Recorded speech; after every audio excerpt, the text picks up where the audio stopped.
So I know I promised y'all Michael Jordan. And I know I promised y'all Donald Trump and Elon Musk to discuss the Switch too. But I think I have something better. I have probably one of the most underrated YouTubers that I know. Probably one of the most charitable people that I'm friends with. Talk about anything, view a review on anything. Very, very articulate and delivers things in a way that all three of those people could never do. It is my good buddy, my former co-host at an older podcast that shall not be named, Benson Dimension.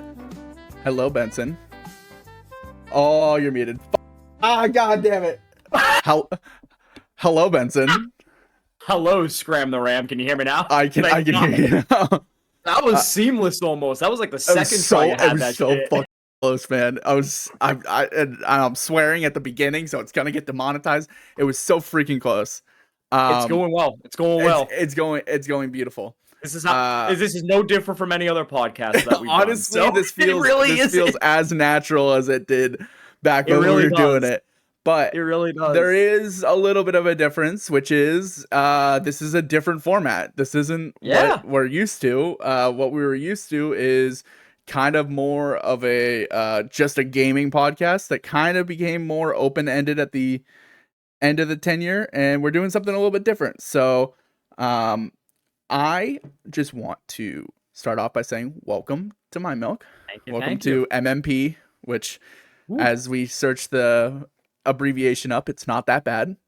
There was no nasty like genital disease to it or anything like that. Thank goodness. So you were one letter away from also doing Mighty Morphin Power Rangers, so thank God the copyright's been avoided. So yeah, well, I instantly thought of my micro penis would be a really bad acronym, but there is already a podcast called Tiny Meat Gang.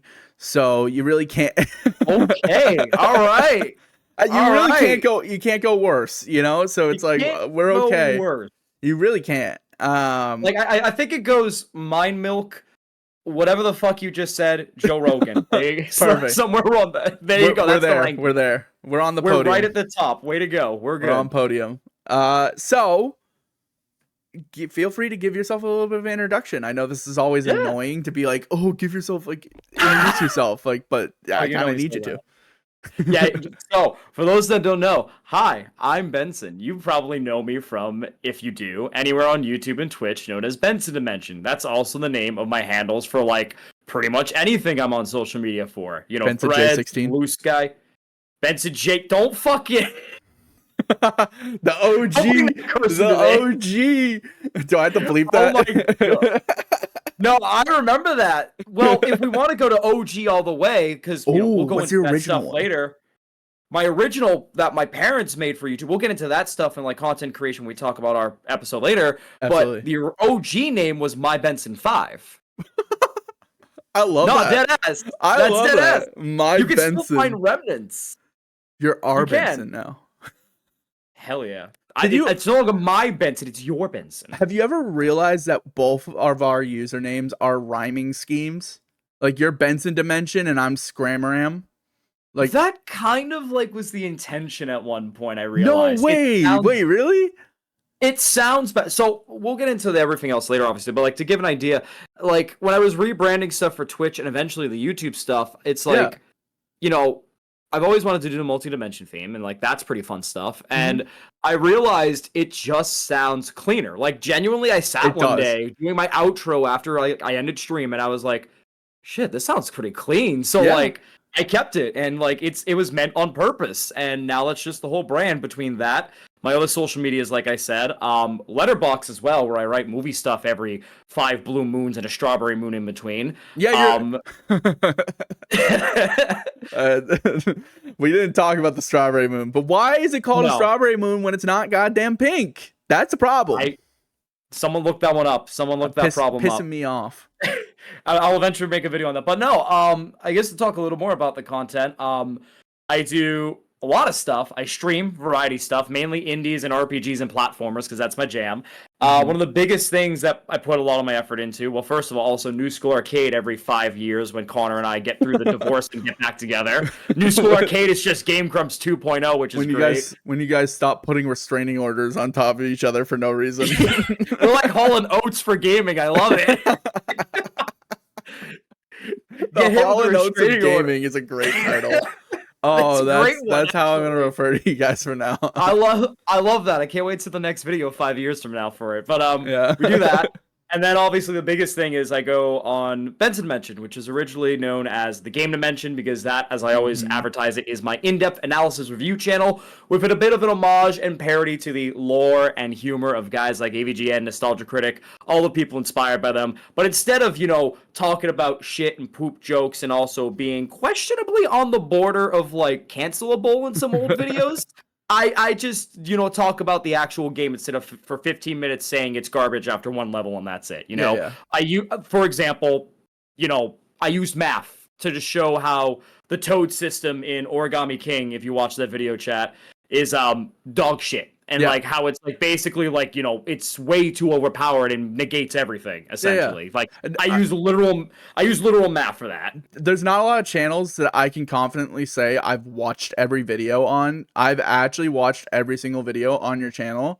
And it has been something that has been like a new Benson video drop. I will actually put things to the side to watch it. No, I'm being so for real. You always tell me it. It's always so great to hear. And because I appreciate it. Again, anyone, audience, people who like gaming, people who like people that are good at talking and giving and like video essays. The reason why I'm doing MindMilk was because I got inspired by Benson's video essays on gaming content. Because they're just so filled with passion. And I was like, I have that same passion for doing advice stuff.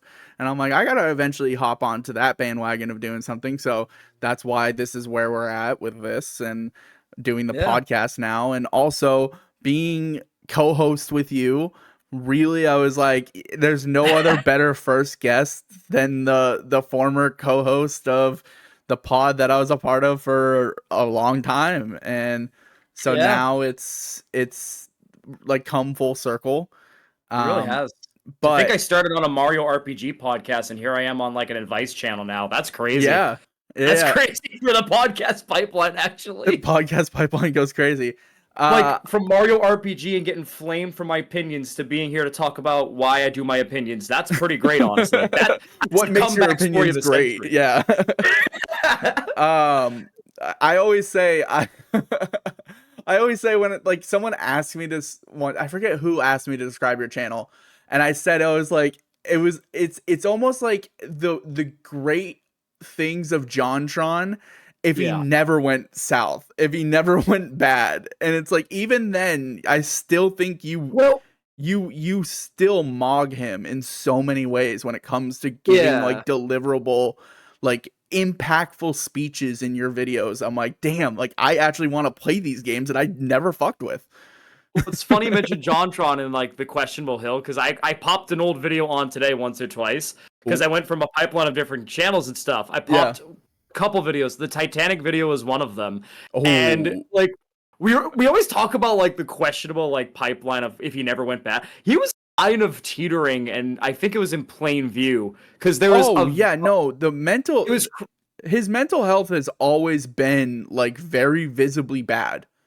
Well, I don't know if you remember the line. There's a game, one of the games you can play, or like a bootleg of the game, was had Jack and Rose's playable characters, and Rose's jump, he noted, had her picking up her dress as she jumps. And he made a comment where he was like, hey guy, game journalist, don't worry, they're not sexualizing your women today. And I kind of paused NHL real quick, and I looked and I go, when did he say that when I watched this video when I was in high school? I'm like, I don't remember this line. It makes you think of like all the old content that you used to watch. It's like, how bad did it age? I can't watch half the shit I used to watch because I am from the iDubbbz, Max Mofo, Filthy Frank, that era of... I was Filthy Frank. Everyone has a phase. Everyone's watched Hair Cake.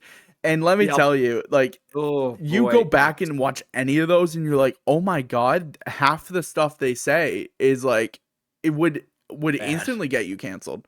And Oh, for sure. it was just a random era that worked, and it no longer exists. And I think it's for the better. I think it's made It is for the I think better. it's made humor based material 10 times better, because it's like Yep. saying random expletives or saying something that's like edgy doesn't always equal funny. And a prime No. example of that is like half of like the commentary YouTubers of that era. Like, you go and watch their stuff, it's like unwatchable now. It is. It really is. And even It's then, bad. like looking back at the oldest stuff, I think the only two maybe I could think about that weren't questionable is Peanut Butter Gamer and Space Hamster. Those I was thinking guys Game that were Grumps. Game Grumps. Well, Game Grumps had some questionable stuff. I mean, the OG with Aaron and Fair, JonTron fair. especially. Like, Yeah, you know there's that what? Sonic Yeah. episode.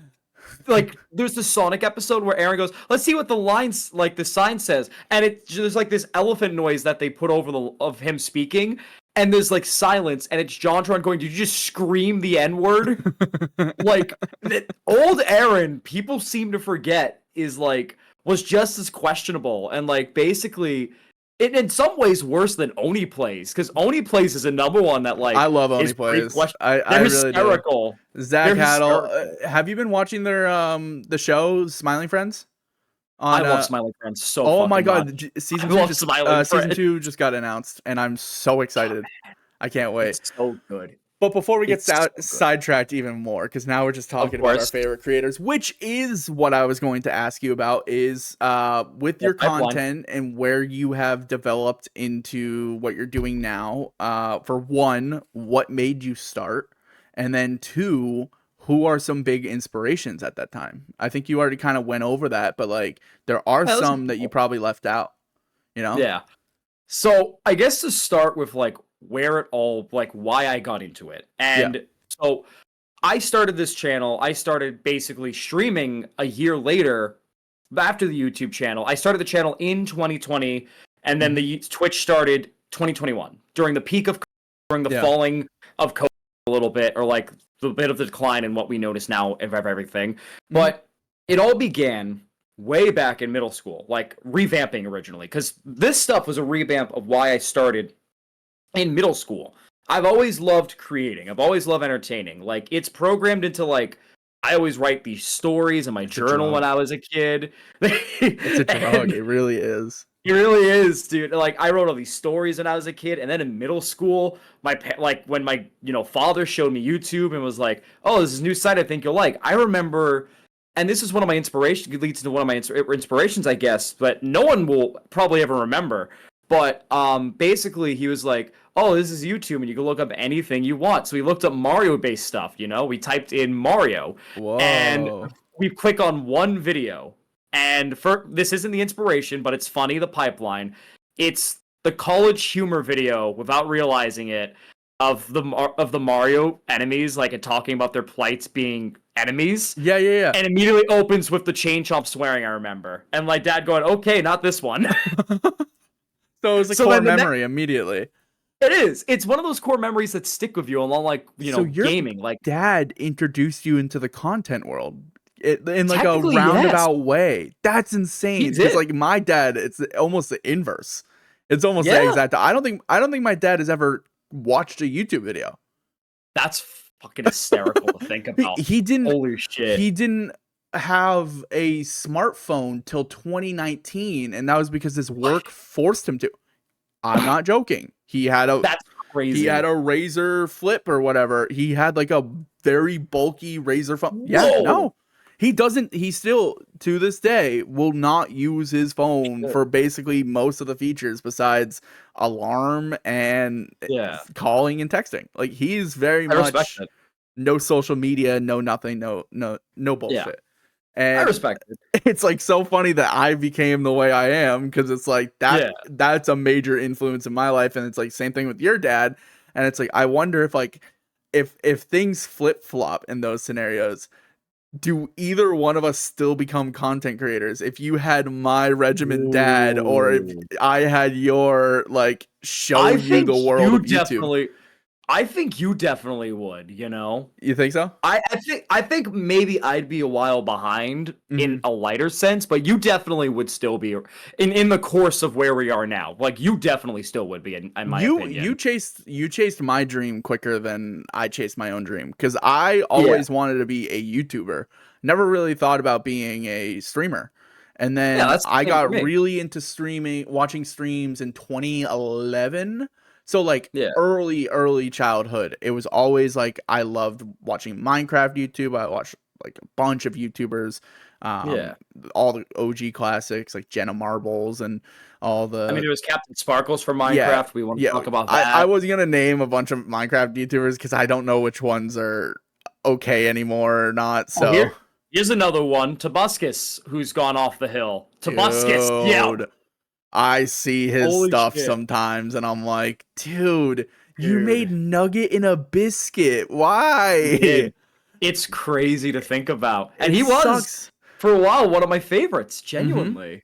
Oh, And then, like, he faded. a one that comes to mind is Sky Does Minecraft. That one always rips a hole straight into my heart because I'm like, Yikes! damn, I used to be such a fan of you, and it's like Oh, I man. everything, all the breakdowns on Drama Alert that he had and all that stuff. Yeah. I was like watching my hero die, and I'm like, oh That, man. But it's the worst. I've shared before all my like creators. So learning from Yeah. you, what were some of the big ones? What were the big guys? So going back to the origin, actually, one of them was okay. So to start with the most well known right away, because my first ever YouTuber I got into that kind of inspired me in a way, which is funny, is way obscure. I'll talk about that in a second. I'll get the main ones. JonTron, obviously, like everybody says it. Yeah, Obviously, that's the thing. Peanut Butter yeah, Gamer is also another huge one. I've actually gotten a lot of things. My fiance also agrees in a way, Peebs and I could have been siblings, like Peanut Butter Gamer. We have like the same type of like, gamer outfit, a lot of the time, like chill yeah, clothes. We have a lot of the same hairstyle with the swoop and everything. yeah. Peebs was definitely an inspiration, which also is like Space Hamster as well. I didn't get into AVGN until high school, really, with Connor. Really? Like, I I didn't always really. just I, assumed AVGN was in there. Is the you want to completionist? Completionist for a while was in Okay. like early high school, I want to Yeah. say, for sure. But surprisingly, and this isn't an inspiration, but this is someone I did watch for a while. Nostalgia Critic, I got into. Like, just Really? it's funny to think that I didn't grow up with AVGN, and yet I grew up with You grew up with Nostalgia Critic. Nostalgia Critic instead. I grew up with like the Walmart at home AVGN I for a was gonna while. say we have AVGN at home and it's Nostalgia Critic. I love He's a both of good sport them. about it. Yeah, yeah, I love both of them. Their content was always really good. It's pivotal. It's so pivotal to the platform It's and early affects today. YouTube. It's early YouTube to its core. I look back at those channels a lot. A lot of like we have a lot of like crossing over. Like obviously Yeah. Game Grumps. Oh yeah. For me, it was Super Mega, but Oh, Super Mega they is are great. a almost a like a hop skipping away from Game Grumps. But I was also Oh, they a so are. big Game Grumps guy. So it's like we Yeah. have that big crossover there. JonTron, I watched all of his videos when it was peak him. Like Oh, PewDiePie, like I feel like we have definitely some overlap in those categories. yeah. I Um, had Tobuscus for a while. I never watched PewDiePie really. really? Markiplier, Oh, I got. No, okay. So, and this might just be me. This is where like weird touch gets into play. I never really watched the big guns for a while. Like other than yeah, Smosh, Smosh was another clear one for me Smosh, for yeah. a while. I mean, that's just the big one. But I always stuck with Peanut Butter Gamer, JonTron, Mm, those guys for a while. And then the biggest inspiration for a while for me, I realized looking back. I mean, also to name a more recent one, Scott the Woz, I think, has inspired me quite a bit. mm. Scott the Woz, I remember, like anyone else in the internet, just hearing about him through JonTron's video. When he made that big comeback, and he's like, everyone apparently has replaced me with Scott the Woz on my subreddit. Sounds like a disease, like my subreddit. And then all of a sudden, everyone suddenly heard about Scott the Woz way soon. I still think he'd be famous. It just would take a little Yeah, longer without JonTron. But it's JonTron always just, like, fascinating how people's like big breaks come out sometimes because it's like it's crazy. stuff like that where it's like someone has like a breakdown and they name Yep. drop another creator and it actually boosts the other creator more than it boosts themselves. It And was it's his like, damn. flex tape video. I think he's mentioned Scott the Waz It too. was the flex tape video. I do remember this now. I was like trying to think back in my head because that the flex tape videos were, there was numerous ones, right? There was a couple. There was two. He had two of them. Yeah. Because then he had Phil Swift on the second one. I remember. Those and that were was kind like of end. that was like the beginning of the end when it came to him. Because like after that was the unfortunate rant he went on. Which I think it was before that actually, because then he started like his videos started becoming more like away from gaming in some way, and even because like I think it happened before, and then he started becoming more like sparse as his editing got more intense, and then he came back with flex tape and like the new revamp, and then he disappeared again, then flex tape 2 I think, and now he's back with like a bunch of weird stuff like the goop video, which like it's funny, but like it's not you could definitely tell that like he's really trying hard to like cater to what he got the audience is that he got called for, you know. To be quite honest, I knew what was gonna happen after something like that. When you're someone like that and you say stuff like that in like a open sense, you have to either pivot to becoming like a grifter in that space, or you just have to accept the fact that you are going to get buried by cancellation and to never be seen again. And honestly, in that scenario, too powerful, I feel like, if that ever happens to me, I'm just retiring. I'm done. Like that would be horrible. Because having to, I can't imagine it's his want to be this grifter, and I can't imagine he really wants to like live this lie of like, he used to just be like the people's the people's champ, like kind of thing. Like every gamer, it's like, it's how it is with video game Donkey now. Everyone loves Donkey because Donkey is doing what similar to JonTron, which is great commentary on bad games and great like hilarious moments. So there's some part of me that was like, it is like a death of his career a little bit. I mean, JonTron's moved, 5 different times? He went to Cali, New York, and in the boating video, I remember, he was in New Hampshire last I thought. Whoa. Like, weird. Because, like, genuinely, like, I blinked and I was like, what is he doing? I'm like, what? Because apparently he did, like, the boating license video, and he's like, oh, it's easy to get your license in New Hampshire, and I'm like, wait, weren't you in New York last I thought? And then there was the Pilgrim video, and he was in Portsmouth, like, that city. Weird. That's very weird. It's weird. Like, it's so weird to think about. Like, any moment now, I'm waiting for JonTron to just start going knocking on our doors. Just knocking on doors, being like, we're here for this video, knock, knock. And I'm like, oh, Jesus Christ. JonTron back again. JonTron gives commentary on a Red Sox game 5 beers deep. I would pay to see that, because Fenway goers are crazy. I don't know, because, like, it's like, hard place, meet rock, have fun, you know? That's true. Like, genuinely. But what are some other inspirations I haven't mentioned? Okay, so I guess I'll get to like the OG that I think started it all. And no one's gonna know this. I will be so damn surprised, because like early YouTube, it was known for obviously, you know, the lip syncing stuff that Smosh popularized, which made them big. The early AVGN stuff, obviously. But the third part, and this is where I started out originally, funnily, like everything. It goes back to my origins and why I went back to YouTube anyways. The plushie side and the action figure side of being those people with cameras that showed their figures and stuff and did those videos. Really?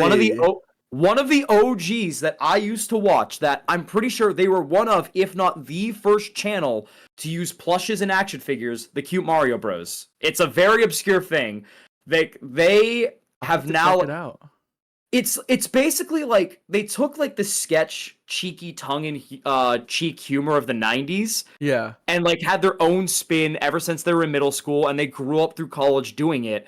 And now they don't do it anymore, I think. They promised one last video as the finale, but then one is now mainly an editor for a studio, and another one's in a metal band actually as a vocalist that toured with. I love when you find out what old YouTubers are doing now, because it's always like, yeah, he's a FedEx driver now. And it's like, wait, what the fuck? It was so funny, because I was thinking about them one day, rewatching a video, because I still like to watch from time to time, and I'm like, wow, I'm like, wonder what they're up to. Like, one of them is an animator, Yeah. and another one actually was part of a band that headlined for, God, what was it? We the Kings. That's who it is, if anyone remembers that. Okay. That They were genuinely in Boston this year, I think, and I was like, there's no fucking way. damn, they're doing shows in Boston. That means that you made it somewhat.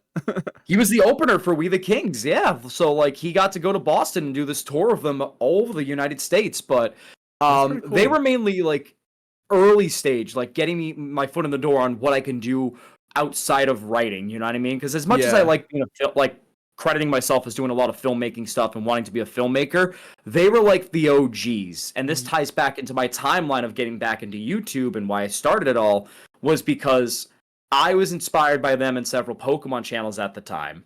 So Mhm. when I got my YouTube channel in 7th grade, I had all my whole bin So you of started Pokemon 7th. figures.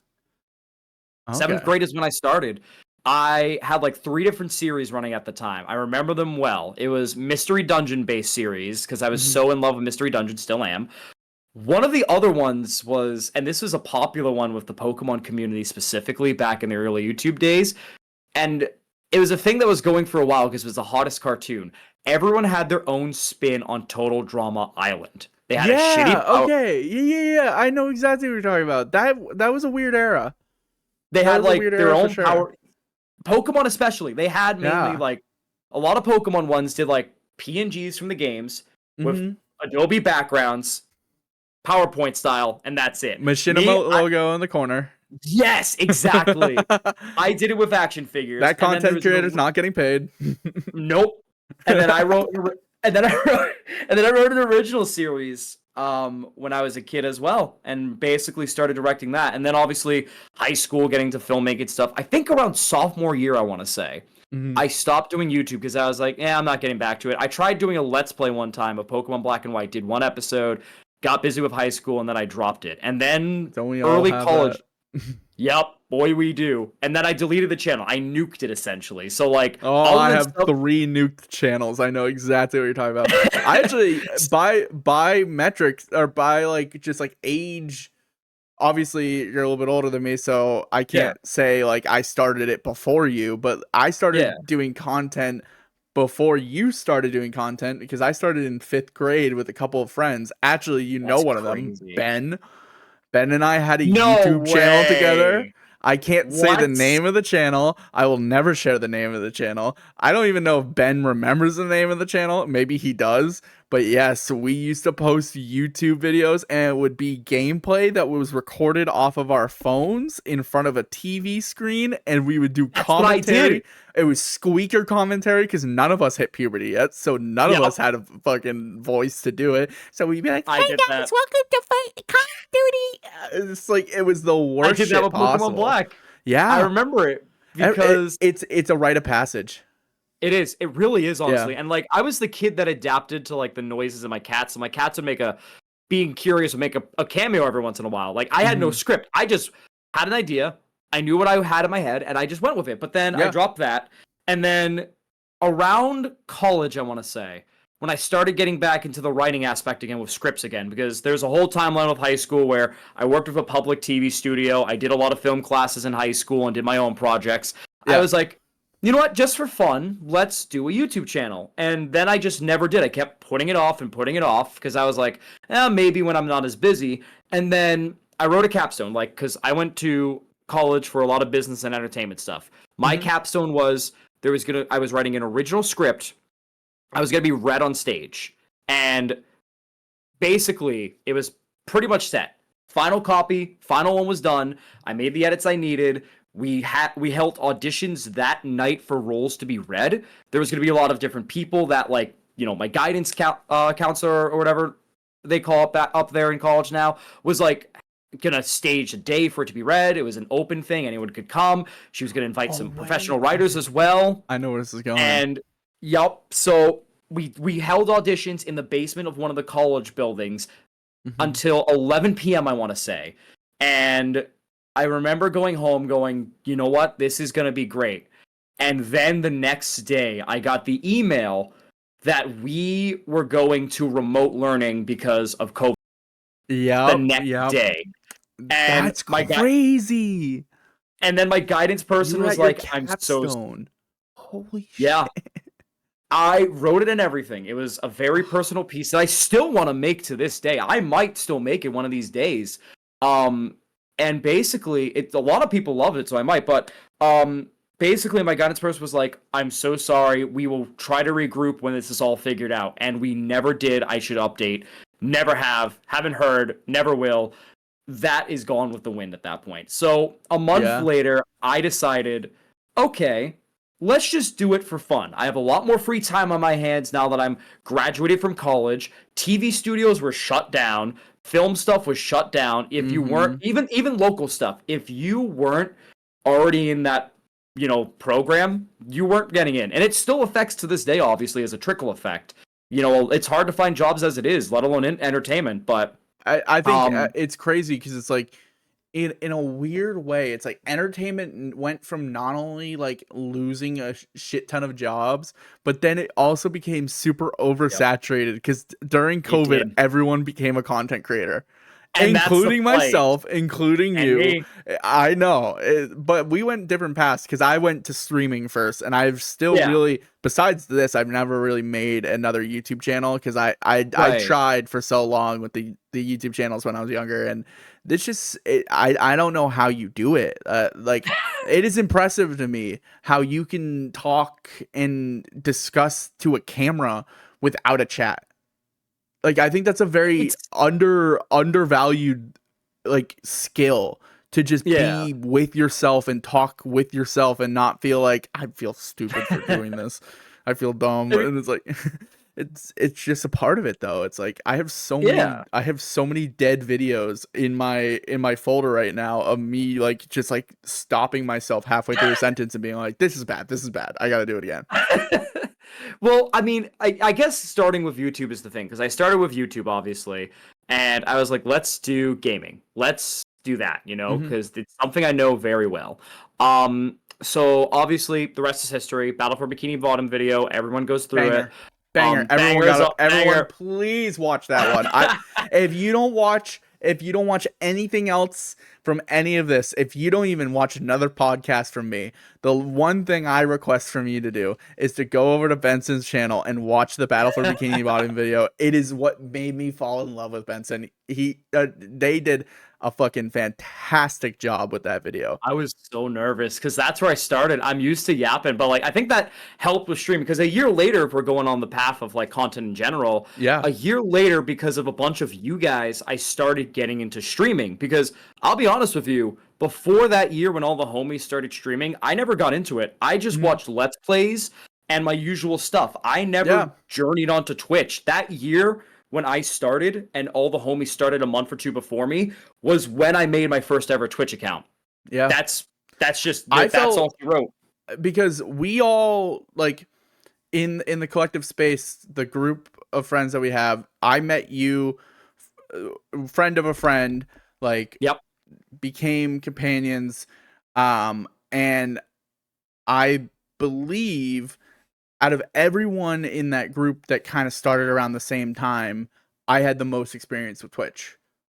And I think Yeah, it is we did. still like even prevalent to this day with like the I think friend so, group that I'm yeah. still talking to now and the new Yep. people that are in our community. Like I started when it was Justin TV. I've been a viewer since they didn't even have the name.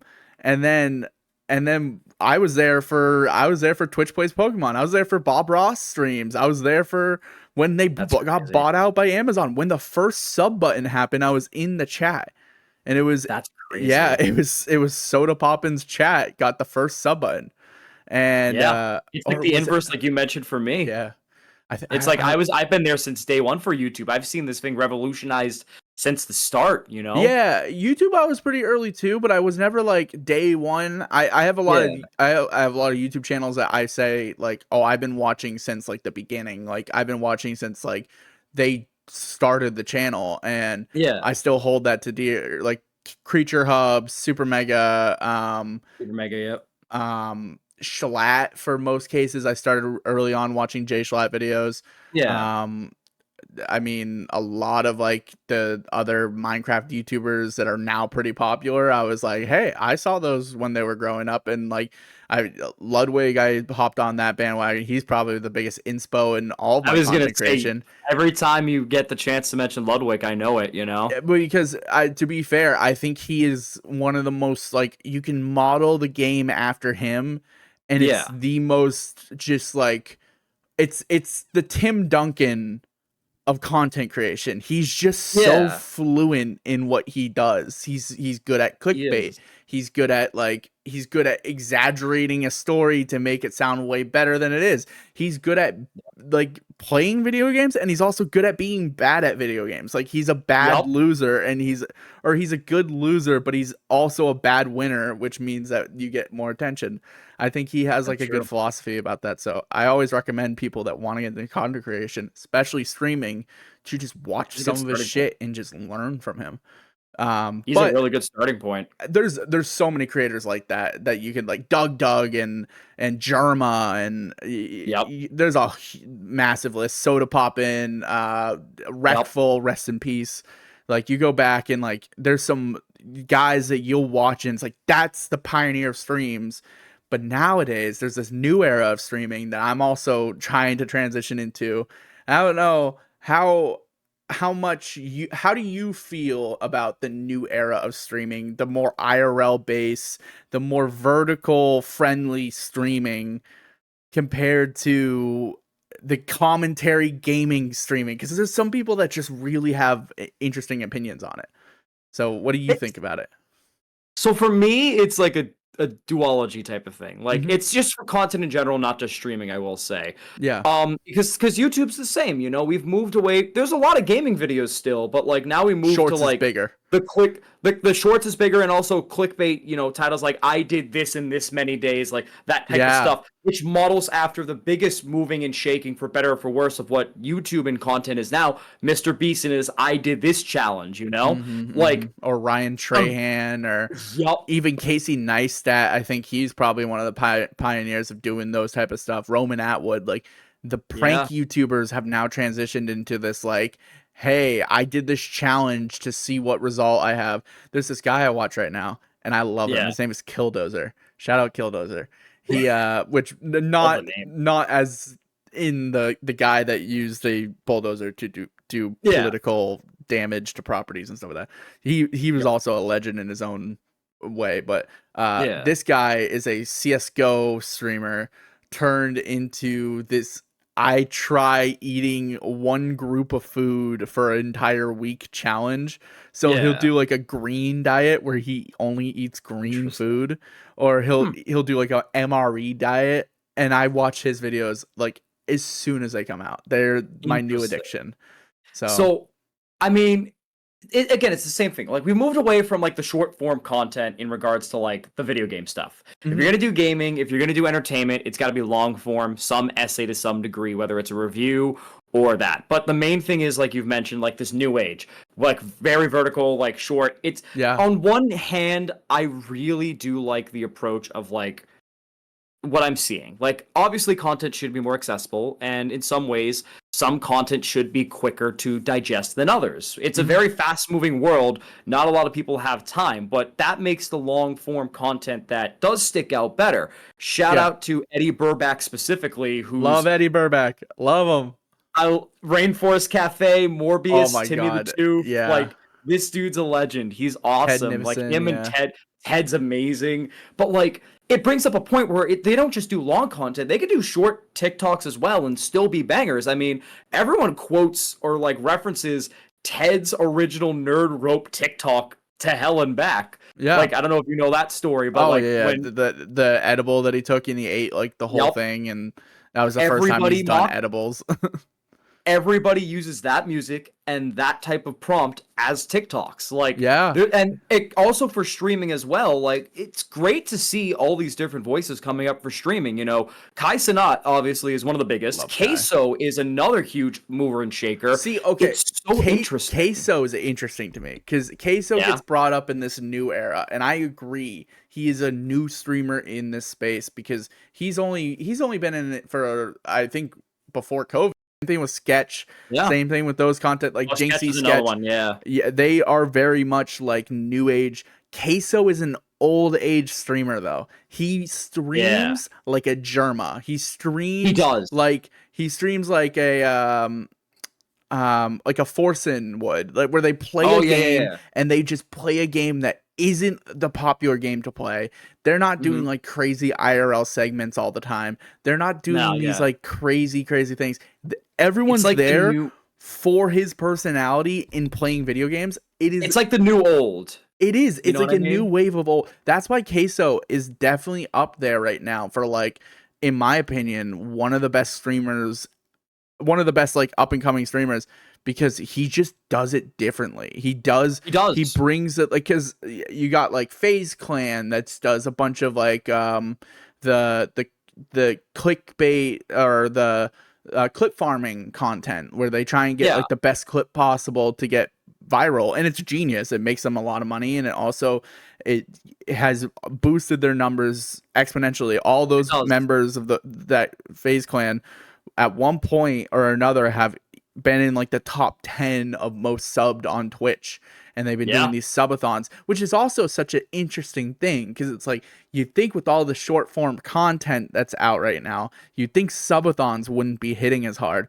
but like Kai's Mafia-thon, the Streamer University was basically just a big overall subathon for a bunch of people. I mean, everyone's doing a subathon now, and it's because I realized, and it dawned on me one day, it's because the amount of content you can grab from one of those streams compared to if you were just to do a stream for like 2 hours and then leave, like, you're constantly on screen. So you're aware you're content mode. At some point, you break that barrier of feeling uncomfortable, and you're just in content go mode, and you can bang clip after clip after clip after clip, and it's all live. So people will then want to look at that clip, see that you're still live, and then go watch your stuff. It's genius. It's beautiful marketing.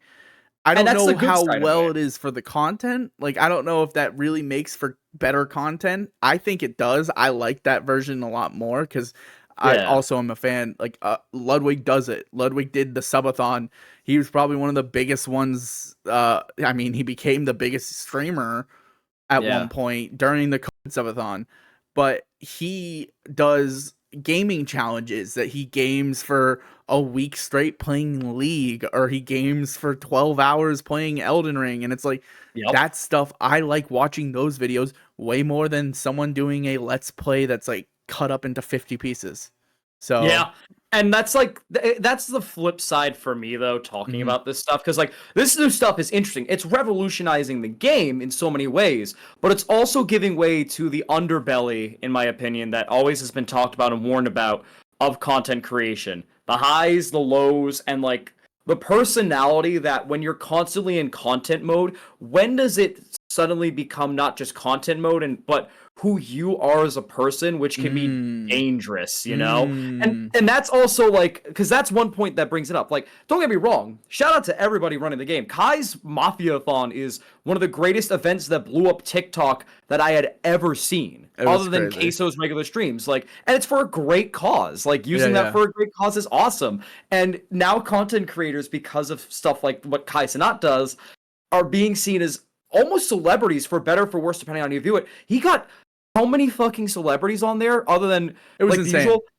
like Bill Nye? Anyone remember, like, he got LeBron. LeBron doesn't do that type of stuff. To get LeBron on, insane. Like, yeah, and then he had like stuff that probably he was passionate about when he was a kid, which is like blending passion with quick way to get money. Like Hip Hop Harry, I was like, where the fuck did this come from? Like, of all things, Hip Hop Harry. Office drummer, like, there's some real crazy, like, wow, like, I didn't even realize you like that type of stuff.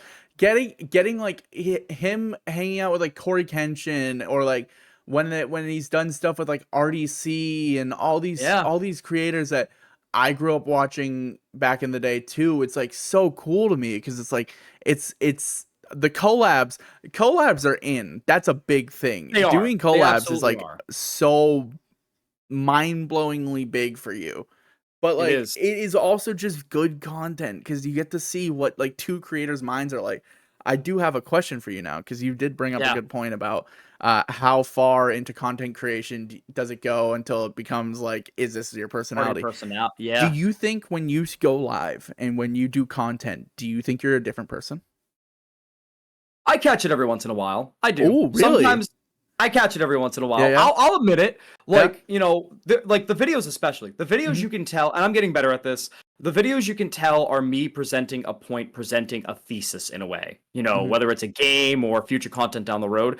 You know, you get my personality still, sure, but like you could tell that I'm still remembering a line at the end of the day. Right. It's like some form of acting, even on stream. But like the stream, I think you get more authentically me right off the riff. Much like, because I'll talk like this, you know? Yeah. Like, I won't have to think hard about what I have to talk about. I could ramble for hours if I want to, you know? Like, I don't have to think about it. But, like, when in regards to, like, YouTube, I do catch myself of that, you know? Hmm. Like, for anything. And maybe it's because I'm writing it, but, like, I've gotten better with the writing in general, and the nerves are out, and I've gotten better about my flow and everything. But even now, I still catch myself every once in a while being like, I'm talking into a mic. I still have to make sure it's good audio. I still have to make sure it sounds like good content. I have to edit this at the end of the day. Yeah. So for videos more specifically, I certainly catch myself going into it. But that leads the way to the future, which I know we're going to go into later. But I do catch myself. Sometimes in streaming once in a Absolutely. while, yes. But like collabing, I catch myself in content mode sweating a little bit. Because like Mm. that's the only time on streaming I feel like I'm in content mode because it's like, oh my god, I'm sweating. Like, I don't know what this person's viewer base is going to be. Like, shout out to obviously you and Miss Mogo with Baldur's Gate night and everything. But Yeah. like, it's also not just my audience that I'm streaming with. It's now another person's, and I don't know how they are. So I have to be like, all right, Yeah, it we is have a little rigid scary content. when you're like, oh my god, I'm talking to It someone that makes like I have a different audience from them, and I'm afraid that yep. like my audience's humor might not like It jive lines well with though. someone else's. I'm like, I'm normally it very does, lucky. normally it Yeah. does, but like there's been times where I'm like, I join a chat or I raid someone and I have emotes. I have an emote of my little character, and it's Oh literally a yeah. puddle of white, I say it's milk coming out of Yep. its pants. Yep.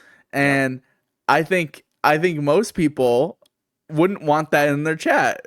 So it's like I have to kind of just be like, Yeah. I hope that that's not something that gets spread around, and like I hope that Yeah. there's not people in like other chats that are like subscribed to me that go into other chats and start spamming it. I'm like, I can't Yeah. imagine they do, but you always worry Right. about that. Like your digital Oh, footprint on absolutely. Twitch is so apparent. It's so It is. quickly, you can catch up to yourself pretty quickly. Yeah. Um, I It's I so think dangerous. I think I definitely am a completely different character from streaming to real I do life. notice it. You do. I do I notice it. so this is completely break a fourth wall here. I talked to my therapist about this. This is something that's like Yeah. very, very deep. My family and like my upbringing, narcissism was like a very big involvement.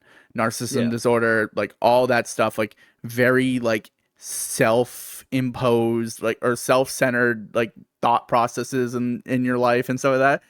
So I always say to my therapist, I'm like, when I stream, the narcissist in me comes out. Cause I'm very much like, this is my area, this is my land, this is Yeah. me, me, me, me, me. I'm going to talk about what I want to talk about. I'm gonna go stream what I Yep. want to stream. And like I have to tone it down even as the character, because I'm like, I don't ever Yeah. want that to seep into the real life. And I think I do a pretty good job of blending. You do. Like I definitely think, yeah, I mean, you hang out with me in real life. I would say Oh yeah, we I'm do. pretty docile compared to how, like, I'm still like very wild child behavior sometimes, but I'm very Yeah. I mean, for example, spiking a volleyball into your fiance's face the first time I met That you was the guys. first time. Yep. Yeah, so I mean, you got a pretty good example of what I'm like off stream right away, and it's still very a similar vibe, but I definitely am not like And that was just as, an accident too, which was the yeah, funny yeah, part. Like obviously, but like genuinely. I'm definitely not as crash out Yeah. filled in real life than I am. I think people are nervous sometimes to ask me questions and talk to me sometimes because they see some of the stuff that I've posted or some of the clips that they have of me or me yelling at someone. I'm like, no, this is just purely how I feel, how I do content. I promise I'm like not like this in real life. I don't yell at people. And I think I try my best to change that like behavioral from streaming to off stream. It's hard. There's no sugarcoating it. You turn off the live. The last thing you want to do is switch all your behaviorals in your head. I mean, you sit there and you're like, I sometimes catch myself. I said this actually literally the other night. I catch myself looking for a chat sometimes.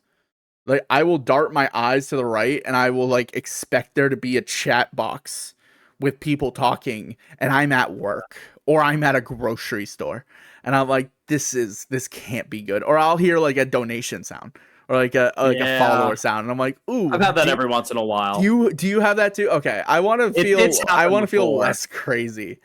It's scary. And that's like the point I have on the flip side of this type of content, to go back to that question. It's like, when does it become the personality, obviously, but also too, it's such a fast moving industry where like, you know, someone like, Kai Cenat's popular right now, but who knows from a year or two from now, where like, he might still be popular, but he's not going to be the guy anymore. Like this person's not going to be this guy, or this person's not going to be this creator.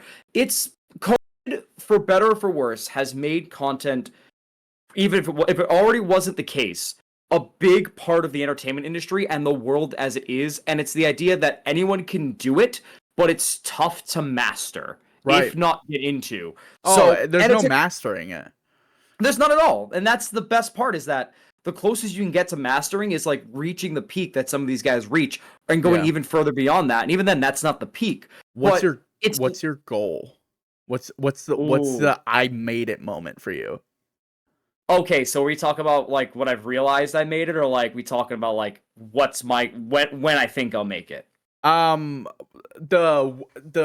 like you take a step back and like whatever you did in that moment is like, oh my god, I've achieved my goal. I've achieved my dream of becoming a content creator. What's that goal look like to you? Because I got mine.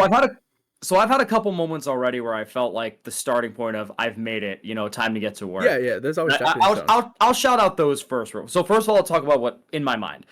Doing this consistently, where even if I still have a job, like this can still give me a steady income where I could start thinking about taking this even more seriously. You know what I mean? Mm-hmm. Like I could support the passion with the work finally, and I could support obviously my fiance and myself. And I can start thinking about it genuinely. Like, as soon as I start to, like, reach that threshold, like, cool, I just reached, for example, the Twitch partner program, or on a semi-easier scale, cool, I just reached the YouTube partner program. This is my made it moment where I'm starting to step in the big leagues. Let's get to work. That's, like, so your goals are more derived in, like, an analytical, like, you could actually, like, trace it down to a number kind of thing? As a non-analytical person, this is the only analytics I'd care about, genuinely. I love that, yeah. Wholeheartedly, like, you know me. I don't do any other number shit. Like, but like this is the one number where I can look at it and go, all right, now it's really getting serious. But in a genuine note, in all seriousness, my moments I've had like now, recently, and the last since I started, the two biggest moments that come to me about I've made it, I'm here as a content creator, even if it's a starting point, was after they were in the span of a month, actually, for both. The first was Mental Health Awareness Month. The first month I ever did streaming. It was cool. And awesome month for you. It was a 7-hour stream nonstop. Stanley Cup finals were on. I had them on in the background. This is back when I had my Alienware laptop. I streamed for 7 hours. I didn't have the stream dono notice because I did my research on, hey, what's a good way to raise funds? And at the time, it was GoFundMe because they didn't use, like, you know, any taxing out of it. You know what I mean? That goes to charity. So I started with GoFundMe for NAMI, you know, for Mental Health Awareness Month. And I didn't have any notice. I kept checking my phone every once in a while. But for 7 hours straight, and I could have gone further if my, laptop wasn't overheating and crashing by Spiritfarer. But, like, after I had to force myself to stop for a minute and I looked at the final total, I was sad I had to stop because of my laptop, obviously. But even if you run a gaming laptop, like after a while, it's going to start losing its mind nonstop. I Yeah. didn't have many breaks. I maybe did 3 or 5 different games that day. After I forced myself to stop, I kind of sat and I looked and it was like, wow, this is like, I'm here. Like, I'm doing this and I'm taking this seriously. And it was over $1,000 raised. The first charity I ever did was for that. So, and just that was really starting off streaming, like you haven't been streaming for long at all. It was in May. I started in March, so not even late March. So wow. And this was a singular stream for Mental Health Awareness Month. This wasn't like now where like I make the whole month dedicated to it. This was around the 2-month mark, maybe even a little before the 2-month mark, where I said, let's fucking do this. So there was that moment. That's it. And then with YouTube, I uploaded the first video in June 20th, if I remember specifically. I was preparing my season 1 finale because I divided everything into seasons because it's like a TV show for me. It's like a syndicate. It's like, I cool, love how you do let's it. make this I a really fun do. thing. It's very like poetic. Yeah, it's let's a make nice this touch. a fun thing. Yeah. And we did the season 1 finale, and I had been working and writing this for so long. It was the season 1 finale for the SpongeBob SquarePants movie game, and this is where, like, because before I had the sprinklings of the lore, the jokes, and all that stuff, the side characters that everyone loves, but I never had that leap that showed, let's pay homage while showing the growth of YouTube and myself since I was a kid watching these guys. We hadn't introduced the big bad, which is the hooded figure at the point of this recording, that we haven't revealed the identity of yet, The villain behind everything, possibly, We hadn't gone fully multi-dimensional until this. And up until that point, I mean, Paper Mario still, I think, is my... before the top 10 games was my longest video, but I is that remember your magnum writing... opus? Or which one? Which video do you consider your magnum opus? Well, we'll get into that in a second, because there's I guess there's a third I made it, I guess, for the filmmaker in me, because I do want to still do film and entertainment, obviously. Oh, that's true, yeah. YouTube for me was doing the season 1 finale, because it wasn't just in my house anymore. It wasn't just on the side of the street, like in, my God, no, Paparazzi was after, I believe, but it wasn't just the side of the street where I was like holding up stupid signs and shit. Like, for one scene, looking like the deranged lunatic of the town, you know what I mean? Like, we went to my old middle school, filmed in that field next to that middle school for that entire finale. Like, that final sequence with the villain. I never knew where it was actually filmed. I always wondered that. Interesting. It was that, like, literally, if we had turned, like, a complete 180, bam, middle school. And that was a challenge for me. Like, genuinely, it was a challenge for me because another school was not far from it on the other side, so we had to be careful of not going both, For sure. So that's the scary part, is like, if one part's not there, another one is like a good ways away, but if you have the technology and have the skill, you can determine still. So we filmed this one section. We filmed in this one section of this massive field, and like, I ordered an Organization 13 coat from Kingdom Hearts on Etsy. For the hooded figure. I was like, I need a mysterious figure, just like the old YouTubers. Let's get this going. And I got it. I got Kim, my sister Kim, actually. If anyone ever who watches my videos wants to know who has always been in the hooded figure costume, if not me, it's always been Kim. Kim has been, Kim is like the stunt double for these, because she's a little taller than me, but almost around the same height. So if you put us together, it's not that much of a difference. So it works out stunt double wise. So basically, I got her. It was like literally summer. Like, so the perfect clear sun. We had to take breaks every once in a while. Like, we didn't have like the black cloth mask. I do have it now for the figure, thankfully, but like to cover her face. So we had the hood like completely drawn over and have her hunch her head a little, you know what I mean? To really play that effect. But that video was I made it motive for YouTube, because it started when we were finished filming in that field. And Kim and I had celebrated, and I was like, I felt a good sensation. And then, obviously, the editing part came up. Everyone talks about content creation as their job, and wanting to make it their job, and working that type of thing full time. I literally sat there for one day, one of those days, I remember in the final push for editing. This is an hour video, like an hour and 20-minute video. So you can imagine how much live footage, gameplay footage, and audio footage and music I have to go through for that. I'm new into the Basically, editing sphere, and I'm learning yep, real quick. Longer it's a videos are lot. a bitch to edit. And And I not do to that use gendered language, naturally. but it is really that feeling of like, oh my god, it It's a won't lot. end. Yeah. Yeah, no, it's But bad. I basically, and I never realized this, I did like 5-minute stretch intervals. I sat in front of my laptop for about 8 hours, nonstop, hunched at a bed, like What the fuck? looking through editing, 8 hours nonstop. I think Meg brought up some food at one point for lunch. Love her to death for the support, obviously. And Meg's like, awesome. she's I give amazing. I Meg love her. so much shit. Meg and I are like our biggest haters, but like she is such a It's so good support system for you. Like you she guys were is. really, you She guys are truly meant for each other. Like I always, you guys she's the make me best. happy. It's so sweet I hearing these mean, like stories.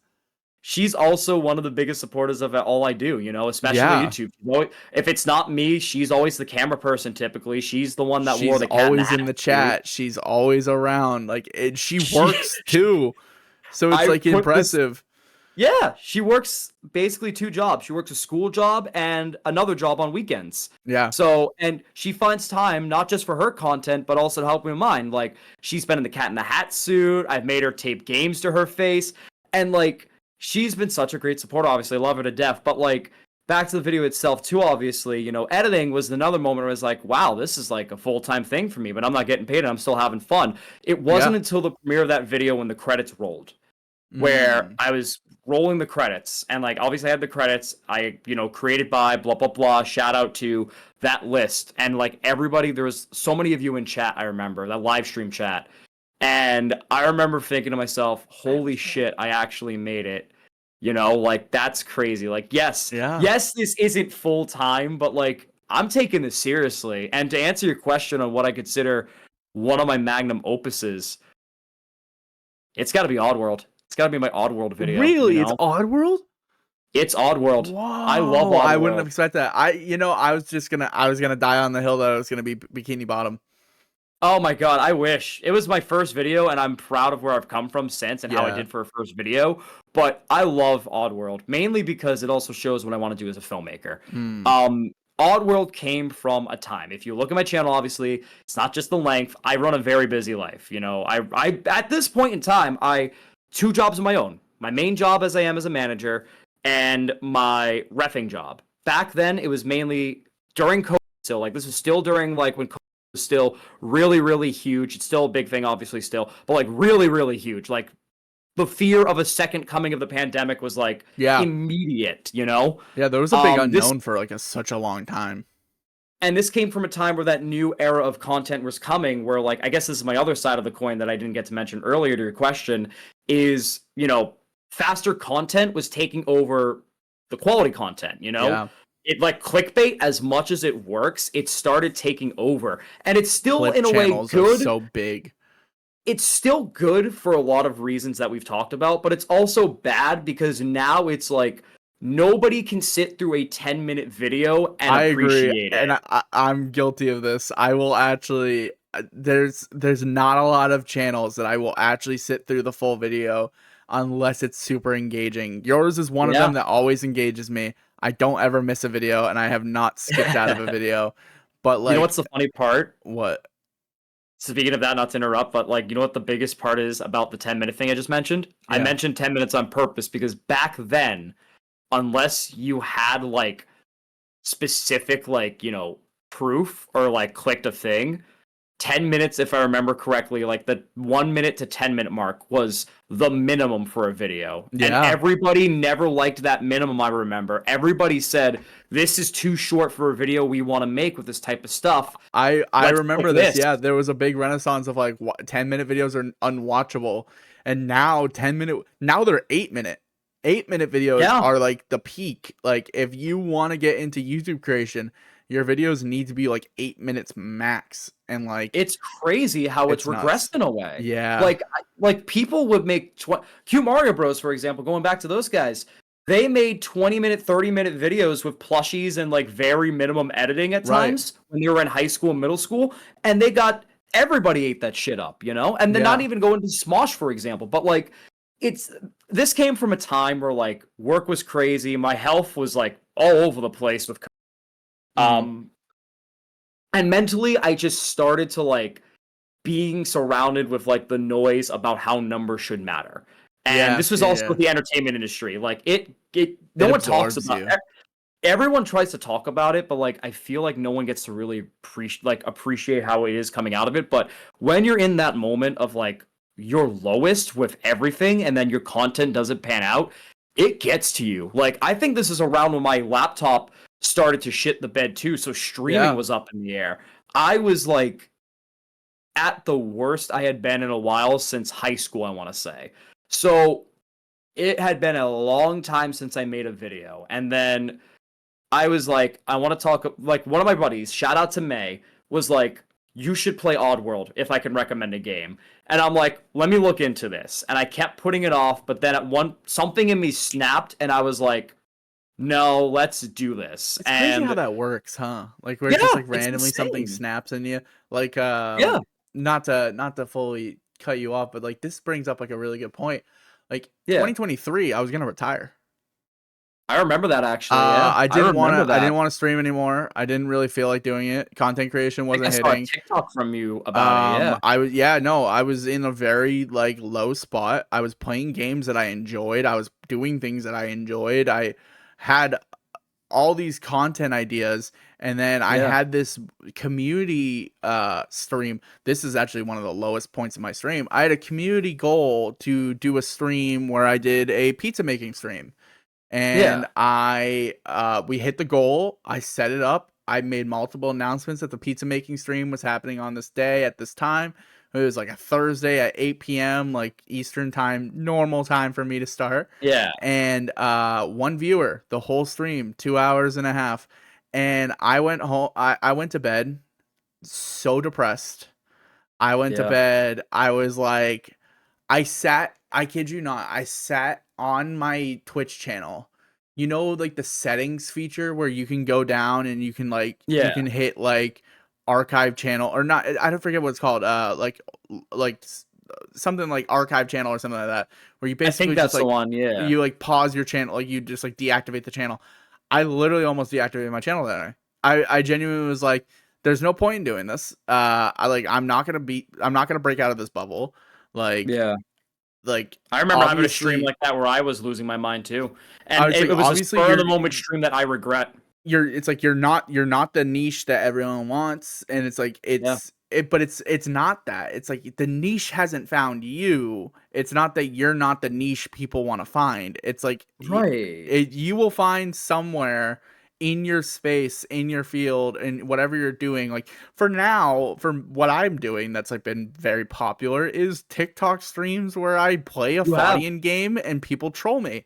And It's been that's great. fun to me. And it's like it's something that's like super lighthearted and easy, but it's gonna change eventually. And it's like that's how it Yeah, always is. Like I started off by playing Rocket League. I haven't touched Rocket League in 4 years. So it's like yeah. obviously my content has changed very drastically throughout the years, and Right. but 2023 was the lowest of low. I genuinely had like in my mind, I was like, if I don't hit this metric, which I was like you were saying, absorbed by the numbers. If I didn't hit this metric, if I didn't see this output, I wasn't going to do it. I didn't see it. Yeah, I didn't hit those numbers. What really motivated me is I started having fun with it again. And I was like, you need to stop taking it so seriously, because like it's not your job. It's not what yep, you're doing for a living. It's your passion, but it doesn't need to be your goal. And it's yeah, like you got to live in the moment and live to enjoy the community that you made. And it kind of got me back into high spirits about it again. But I yeah. totally see where you're coming from when it comes to like you get absorbed by the metrics, and it's so depressing. That's It's why so, I don't and like to nobody be a talk. numbers You're right. person. Nobody talks about it. Oh yeah, It, I've gotten rid of my viewership numbers now. The problem it's so bad. is it's everywhere. It's It everywhere. is The number is everywhere. It chases you. emails, You go on summaries, to people like to Twitter, you mention go it. on to YouTube, you go on to Instagram. It's always telling you, hey, 10 people liked your video. 10 people liked your video. Only 10 people. Do you want to Which is promote your video to get more views so people? And it's like, you motherfucker, I want to. Which is why I'm so proud of the All World video now, because I remember when that was like before that all came down. Because for those that I won't spoil too much of the details, but the climax, since you've watched it, you know, it was basically the most scathing I could have made about numbers and the current state as it is. But like, it's a lot of the audio was used on purpose. Like I really wanted to make this uncomfortable, and I remember a very good friend of me and Kim's that was the exact feeling I had. I was like, this is an uncomfortable feeling, but like I like being in that feeling of like this is a raw and real moment. I think that was kind of the similar vein of what I did for MindMilk, which I mean, episode 3 of it, I cried. And I was like, I could have totally deleted that out, but I'm like, what's the point in doing that? Because it's like, I want it to be kind of raw and real, and like I want it to be kind of like a, hey, like this isn't something that like this isn't a stream where I'm playing a dumb Faudian game and like getting mad at a screen. Like this is me talking about like something that's happened in my life. So I get you. Like Oddworld, that one. I can see why that's your opus for sure. I mean, it ties into everything, like the questions, like, you know, like you brought up as well, like, you know, oh, your niche hasn't found you, but is there such a thing as a niche anymore? Is it just rapid fire content? Is there like this and that and like stuff I think about and like really put me in this hole for a while? Like the idea of a niche audience that finds you and gets you to elevation is no more, and now it's rapid fire content. But like, I don't think that's true. I think this still is a niche audience. Now, yeah, I think it's I think hashtags are still a thing. I think hashtags really do deliver you to the audience that you're supposed to be a part of if you use them correctly. Even if you get found, But again, you have to get through the wall of the wall of Jericho, basically, where you're like in this like, what the fuck, like 300 view trap. Oh my god, how many TikToks I posted that just end at 300 views, and you're like, I spent 4 hours editing this one, and it's like, but they don't see that. They don't care. No. The algorithm doesn't care. Before I started hitting the highs of the video views I have now, the most popular video, and it didn't get to this point, I think, until either after or right before Oddworld, was fucking Cat in the Hat. It is the first video that had ever reached 1,000 views ever for my channel. That's crazy. Cat in the Hat. I think the only reason why Cat in the Hat was always such like a tough video for me, because I had that game growing up. And I fucking hated that game. Oh, we all did. Believe me. How do you think I feel playing it? But like, I guess like that's why I was proud of Oddworld, especially, like, and why I love the versatility of my content. Like, you have the heartfelt moment coming down from, like, you have the heartfelt moment of appreciation of life and just understanding a game and how far the series has come. Like Paper Mario and the Origami King. That was a heartfelt one after what was like a really depressing month in August with like. I remember, not to get too personal about that and like sidetrack again, but Origami King. I remember right before I made it, or started making, I stopped making it and tried to watch some of the Stanley Cup Finals. It was in the bubble, and it was with like work, and this is where like I feel like humanity really started losing just their touch of emotion and empathy. Yeah, because it was like it really drained me, and I don't remember much social skills either, other than the first Boston Bruins round. I don't remember much of the first round because I remember just sitting there fucking numb, like genuinely zoning out. So Origami King was that return to emotionally recovering and being me, and I think a game like that came out at the perfect time. Season 1 finale and Cat in the Hat were like the wacky side of everything, where I get to have fun, let loose, and do some dumb shit.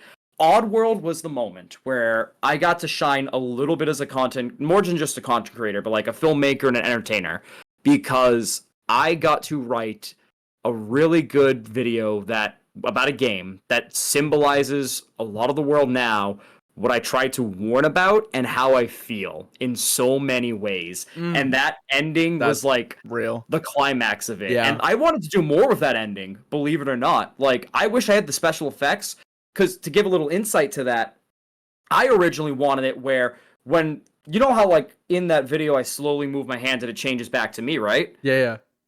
I wanted that scene to have the stitches, like Abe. I wanted to do some special effects for that, but we just didn't have the time for it and didn't know anybody that could do that. So like, that's a hard edit to do too. Yeah. But But that cut still works though, and I found a workaround for it. Yeah, And I yeah. guess that's where I got to shine as a filmmaker as well, because I got to find routes around it. And Mhm. ever since then, I haven't looked back. That's why it's my magnum opus, and that's my third I've made it. Because, you know, also in retrospect, it's my I made it moment. Because Row Reviews, he made a comment where it's like, he really loved the video, but he could see like some of the points or like themes of it a little over dramatized. But everyone's different. He respects it, obviously, which I respect. You know, Yeah, yeah. looking back on that comment now, I don't know how much of it is over dramatization anymore. No, Looking at the sphere I think now, retrospectively, like that video ages very well, and it's going to it keep does. aging well because the times are getting They closer are. to exactly what you were talking about, which is like pretty crazy that you binked it back Yeah, then. And I I did. I definitely felt that way when I was watching it. Like that's why it felt so awkward. I'm like, oh my god, this feels so like actually like real and it's gonna happen. Yeah, And then it just and did. and that channel is also scientifically like an evidence of that too, because that video has yet to reach 1,000 views. I saw, because I only check anytime I get notifications for shit. Hmm. That video hasn't reached 1,000 views yet, last I checked. You know what has the top 10 games? The clickbait video. Yup. Yup. Sometimes it works like that. Dude, And so did Pizza Tower, which was a oh, popular game at the time. the amount of TikToks that I've put out there, and it's just dog shit, and it just does well, and I'm like, why? It's like, why do? It's ominous. It makes you just want it. Like it's slop. It's like a bunch of slop in a pigsty, And and yeah. you're like, it makes you want to feed more slop to the algorithm. But I'm like, no, Yeah. I like creating No. shit. I like editing Yeah. down and like really getting to the nitty gritty of stuff. Um, I do That's have why some my I've made more. it moment. Yeah, yeah, I go ahead, do go have ahead. some more points because I want to get obviously we're getting a pretty decent runtime going here, Yeah, at this but point. that's also perfectly fine. I kind of want the guest Yeah. episodes to be like almost double the length of the normal ones, so Yeah. we're rounding to it. So real quick, Yeah. my I made it moment is going to be the day that I get Scram as my username. That is Yeah. all I want. That is You've been all I searching for want. years, dude. I remember you did a It's live stream for this shit. when I hit partner, I want to get Scram, or if I just get it because that channel fucking dies. Yep. Dude, there it's Yep. and yeah, Twitch, you've been no help with this, so I'm calling you out again. This channel, it is the most dormant looking channel of all time. It's been around for 8 years. It's just called Scram. It has no additional features. It has not been used. It's not a legacy account. Get it the hell out of here. Why can't I have that username? I've been working and bustling and putting up clips and putting up Yes. I tried my hardest to get Yes. that username, and I have not gotten anything back from them. So I'm You're calling them there. out. And if the person that owns that Scram account is watching this somehow, fucking That'd be the crazy. money is on the line. We can discuss an actual transaction with that. But that is a dream of mine. Another one is having an offline chat that's active. I've Oh always yeah, that's a good one. I've always wanted that. I've always wanted to just be able Yeah. to like go onto my OBS and see people talking. Like I don't know, there's something That'd be about that that's like awesome. it's a weird communal thing that like I think is really cool that like a lot of streamers get. And it's like Yeah. I've had like a couple people like be in my chat before I've started and like being excited, but like never to like a point where they have like a like almost like a it's almost like they have like their own ecosystem inside Yeah. the big ecosystem of the stream. So those are my two Yeah. make it moments. I've had some big things that have gone my way in the last few years.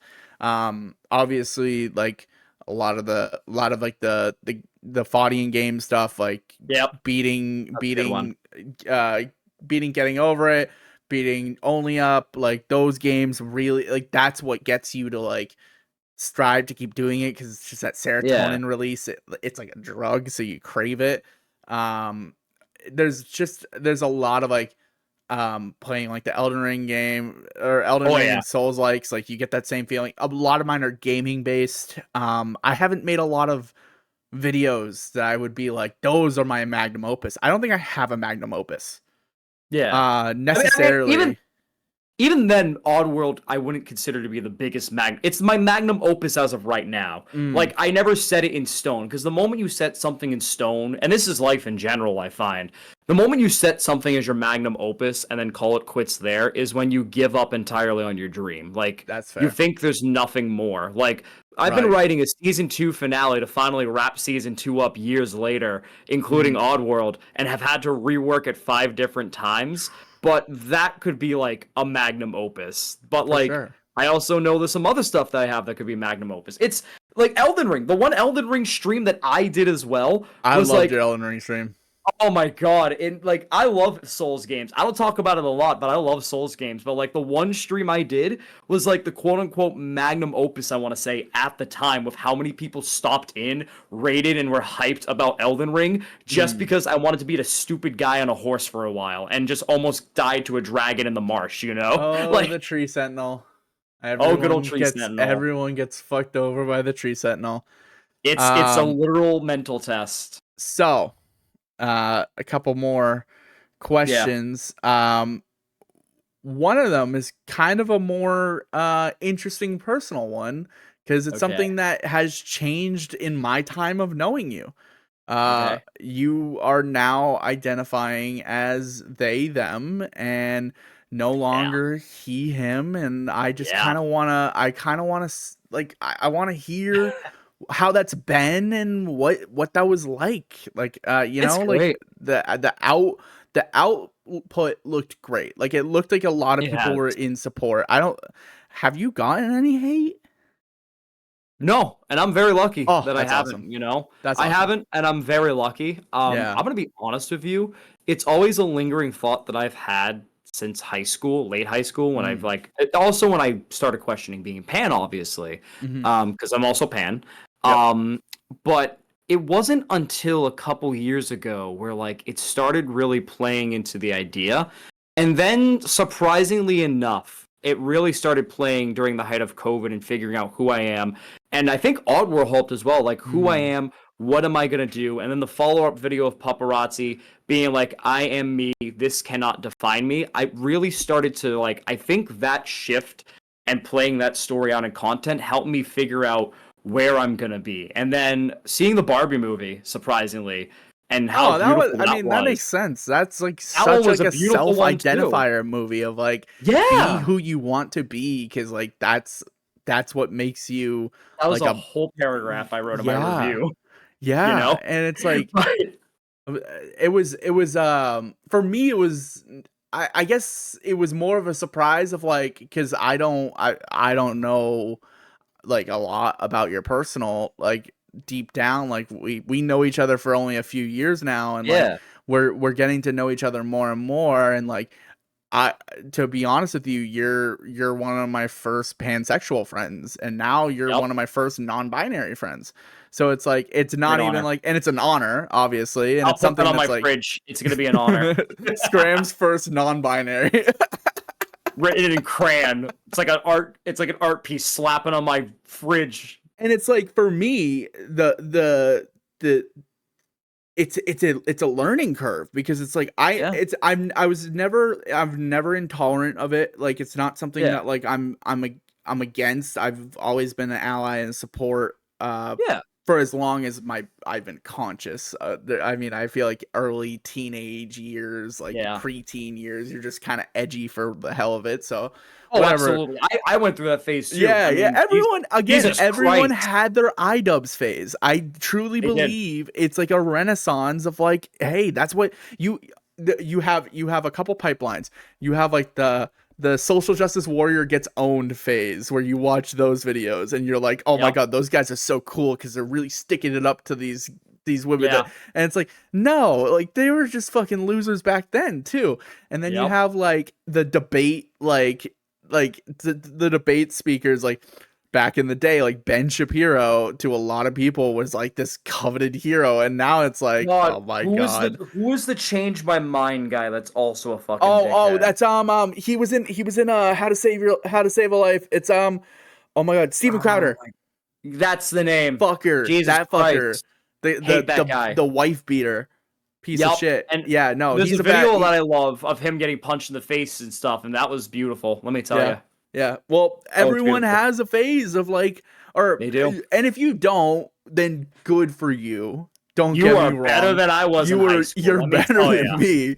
I can, as honestly put, I had a very bad phase of being intolerant. And then I learned because I started to branch out. I went from being in, you know where I'm from, Yep. very not inclusive, very not a Yep. big place, maybe 1,400 people total, to then going Yep. to where you are from, which is, yeah, like it was like it's a melting pot. There's so much inclusion, there's so much to go on, and even then there's I inclusion and not inclusion. It was the weirdest Yeah. thing. So it's like I It's was like, weird. I was battling the duality of like, I have friends that like aren't as inclusive as they should be nowadays, and it's like because they still kind of had the ability to grow up in that sense. And then I'm like also in that phase of like, I'm there's I grew up now around so many different diversities and so many different groups, and I'm a huge Yeah. ally for a lot of it. Like Pride Month is a big deal for me and my family and everyone involved, and it's like I have so many friends that are a part of Pride, and it's like it's a great feeling to be able to just say like, hey, I support you guys, and like Right. show I hope at the end of the day it's like that comes off clear that It like, does. It and really does. even though I always misgender you, I feel fucking horrible about it, but that's also just because again, you're my first non-binary friend. You're my first friend that like actually uses they them pronouns, to my Yeah. knowledge. I could be wrong, No, and yep. it's No, you're right. someone's gonna You're right. well, I don't know personally, like maybe childhood friend just never told me, so they're gonna message me later and be like, hey, I've been using they them for the last like 5 years, and you Surprise. haven't tried once. And I'm like, fuck. Right. But Son of a bitch.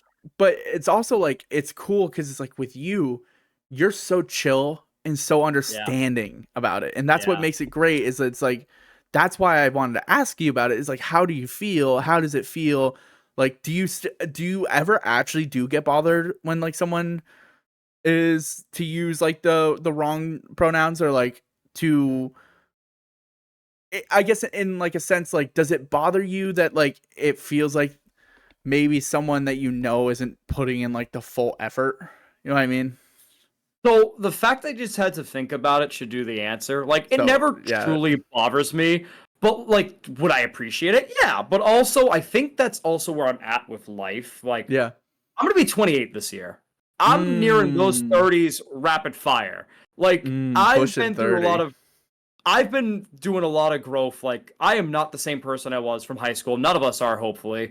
And, like, especially even 2 years ago, I'd say. Oh, high school I me. just, yeah, I just don't have the patience to put my energy where I don't need to. Am I going to do it for others? Yes. I But respect also, that. like, it's like, if, why would I, like, I'm advocating for me as it is, like I would love for people to like I'd appreciate it greatly, but I'm not going to stress about it because I'm also in a place where like if it happens to me, it's not done from malice for the most part. I would Mm, hope. And like if it is, then like good luck, let it sit under your skin. Maybe this is like because I used to be the like the rat of a hockey team for a while. Like I yeah, used to be yeah. a good I was a good player, but also my mouth ran faster than it should have. Oh But yeah, yeah. Shit um talking through and through. yeah, Yeah, but yeah. like, let it like if it bothers them that much, then let it sit under the skin. Let the non-reaction sit under their skin, you know Oh, what I I love mean? that. I see. So, I live by that. I'm like a non-reaction fucks with them so much more than reacting to them. But I'm yeah. so bad. I do engage in a lot of it. Um, Something that I started to relate to you in is I think I might have mentioned this to you. I'm wanting to Yeah. start going by Samuel more. I want to You start did going by mention my that. full name more. And Yeah. it's nothing too personal, more as like I'm just getting older. Like I'm 23 now. Like Yeah. Sam is fine, but you know what Sam Right. does is it opens the gateway for Does it people to do? go Samantha or Sammy and like do all like the corny little pet names, and it's like I Yeah. don't know, I'm in a business setting, or like I don't know. I just feel older now. It's like Samuel is such a powerful name in general, and I don't use it as much as I should. And Yeah, I decided to make that switch, and I feel exactly how you feel, where it's like, I know it's not malice when people call me Sam. I also know right. it's not like purposeful. I also don't really care if people still call me Sam because it's still my name.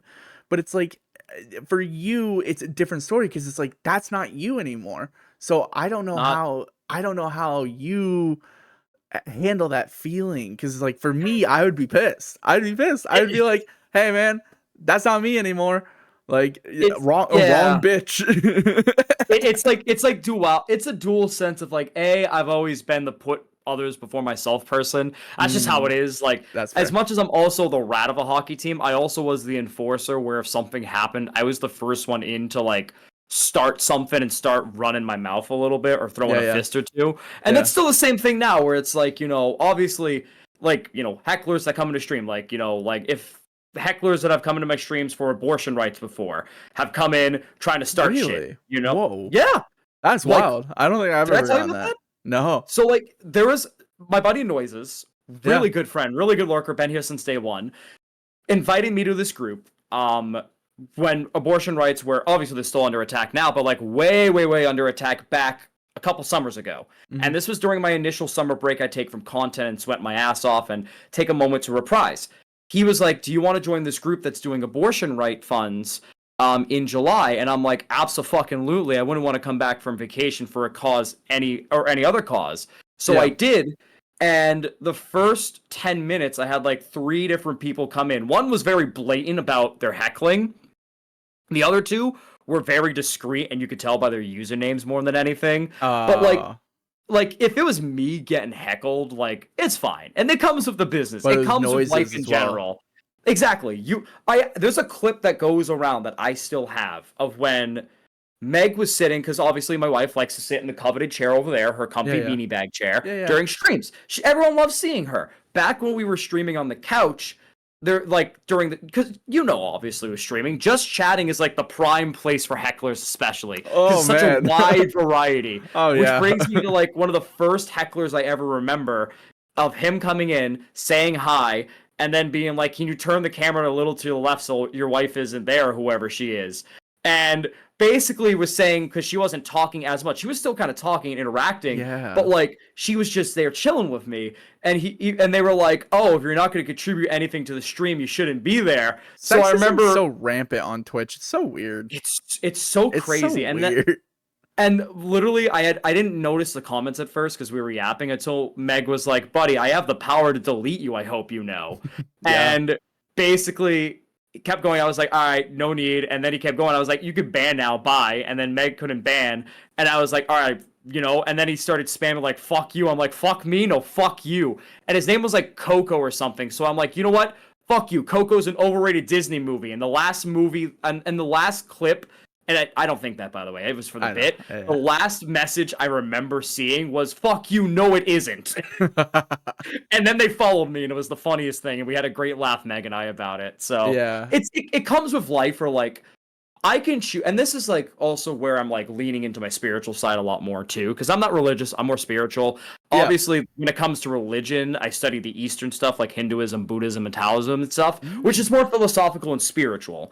Yeah. But like I could absolutely get pissed all I want, but I'm using my energy to get pissed instead to like advocate for those that could be in my situation, but have it worse off where it's way more malicious or all the stuff Mm. that I raise funds for now of like Gaza and abortion rights and LGBTQ rights. Because you mentioned it earlier, like the Yeah, yeah. charity stuff. I've done it Yeah. for Ukraine. I've done it for Gaza. I've done it for abortion rights, mental Yeah. health, Make a Wish. Like I've swung pretty much everything at this point, and I'm very Right, right. outspoken about my You're open politics. to doing most charitable actions and charitable causes And if even if I'm not doing it, I'm outspoken about my yeah, yeah, advocating rights and politics. mhm. I don't hide it because it's a part of who I am. Right.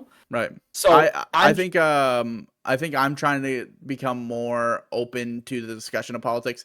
I think my yeah, problem is I'm not I'm very much more like taken to be just joking behavior, joking around. Yeah. Like my content's very much like rooted in like bits and No, making I fun get of it. things, and like I like when I talk about politics, it's making fun of the stupid shit in politics, like Oh, Elon absolutely. breaking up That's with Trump. Like that See, shit's so that's funny to still me. fun though. But Yeah, like like that's still find a way to do it. I do want to kind of get into the more discussing the important topics, but like it's something that like I will eventually be comfortable with. Yeah. I'm very envious at how comfortable you are to talk about these things, because like my mindset on a lot of it is like, what's the backlash like? And it's like, it seems like you don't really care. Like, how do you address hate comments? Like, when you get a hate comment, what is your mindset right away when you get it?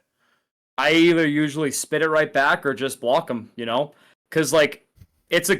Or one of my mods will do it because my mods are also on top of the game. And, like, you know, I'm all about diverse voices, obviously, but there's a certain line you have to draw with these things where, like, it becomes no longer diverse voices and it becomes complete end spectrum where human rights are being possibly poked at. You know what I mean? Right. And you're getting So, one guide. You're getting like one person coming in and just saying like whatever they want to say to right. hurt you and to hurt other people in the community. Right. And it's just like it I really won't stand for it. it rubs me the wrong way too. Yeah. I I always say this when it comes to like hate comments, is it's like I would never take advice from someone, or I would never take criticism from someone I wouldn't take advice from.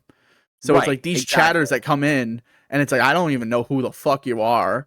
And it's like, you Right. could be like 45 and like just sitting like as like a vegetable in a chair, like a fat sack of potato, and like talking about like how I'm ugly and a piece of shit. And like, if I took that and I like ingested that hate, that affects me. Like that actually like runs with me. You know what Yeah. always ends up getting me though is when an insult is funny and it's just enough of a brain scratcher that it gets to me. And you know Yep. exactly what I'm talking about. I know the ones. Yep. The you look like you're easy to cheat on. And it's like, or like That's a crazy TikTok of yours or like, too. have you ever had a girlfriend? Just like a question like that, where it's like, it's so backhanded and it's so deliberate that like I still Yep. think about it. I really do. And there's like, but it's not in a negative sense. It's almost like I want to know who the person is that typed that message. I want to know how they think. Because if that's the Yeah. first message that they send in a chat, like I can't imagine them talking to any other person, like a significant other or like It's even a crazy. family member. So it's just like, it blows my mind. But It's crazy, but like, I mean, there's like that, and mhm. like, but then also like again, it's choosing where you get. Like, you could choose to laugh at that, obviously. Like, Pick that's your battles, valid. right? Exactly, but like I don't have the energy. Like at this point, like I'm open for discussion, but when there's blatant disrespect to human rights or like a unnecessary amount of lack of understanding for what is clearly wrong in the world and needs to be spoken about, whether it's to heckle or just your personality, I just don't have the time for it anymore, you know? Mm, This is a world where it's like I will say what I need to, mm. and like if you're not gonna be like it, then I'm telling you right now, if that's one of the things you won't like, you ain't gonna like the rest of it, buddy. If Yeah, you I think I'm just honestly here for hate what you entertainment, want. Hate what you want. I know this for a fact. Benson does stand on business on everything. yeah, like Benson listen, has never stepped down from these type of conversations. Like hate, if you don't like it, you don't like it. But like, they're willing to have the conversation. You know. yeah, I'll listen. I'm all for different opinions. That's for video games. Speaking of video games, because I Oh do boy. want to get to the rapid fire end course to talk more to Benson about what Benson feels about everything. And Yes, I want to do real quick, let's just do a rapid fire on things. let's do it. Switch 2, are you getting it? I already have it. I missed that. You got your Did I, Switch 2? you didn't see my Snap story or my Insta? No, I haven't been on Snapchat, so that's why. Oh, I also don't okay. go on Instagram. That's so Yes. funny. The two platforms. Damn. Really? So- You got it. Oh my god. Here's the kicker. My buddy Brian, Wheezy Cake, went to the same Walmart that I went to, like a day or two And ago. had no There's sold luck. out of them now. Yeah. But basically, we literally went to that Walmart. They had been open since 6 a.m., 7 a.m. It just turned 8 a.m., I think. Yeah. We walk into the electronics section. There's one lady working the cart. We're looking around at the Nintendo stuff and peek around the corner. And she goes, "You guys here for the new console?" And we expect like an immediate no. We're like, "Yes." Without missing a beat, she goes, "Which bundle do you guys want?" And we both got the Mario Kart bundle. What? What? Yup. I missed this. I mean, that's just golden. I'm jealous. Yep. I'm It's very beautiful, jealous. really. Uh, It's beautiful. Next question. What was your first impression of me? Keep it First short and impression brief. of you? Yeah. Ooh, Yeah. this guy's funny as shit. Really? He also hit my wife in the head, but he's funny as shit. That's crazy. Okay, I thought. He seems chill. Is my other thought, you know? Because I also like my first impression of you also was like the chill thing. Like a lot of people when you hit someone's wife in the head with a volleyball, even if it's on accident, you don't expect anything big. You were the first to be stunned out of everybody, obviously. Oh, I was so scared. You stay stunned for a minute because you didn't expect me to just laugh it off or Meg to laugh it off either. Truly no. Genuinely. Truly So- no. Because okay, to be fair, the mindset I had was I'm not like it wasn't like an intimidation factor of like No, of course. I'm not like I'm not in a sense like feeling like I was gonna get beat up. I'm not in a Yeah. sense feeling like I was going to like get like in like major trouble over it. Right. I was more just like, oh man, this is a brand new bridge that I just built, and there's a chance that I just killed the fucking vibes forever because I just pelted this dude's girlfriend square in the face. And it was like it wasn't like a light throw at all. Like It was I a good toss, beamed, yeah. I beamed her with the it's one of those plastic balls that they have at like Walmart. Everyone grabs them. It's the inflatable ones. Yep. I was aiming it at someone else. They moved out of the way perfectly, and it was one of those scenarios where it just lined up how any great story lines up.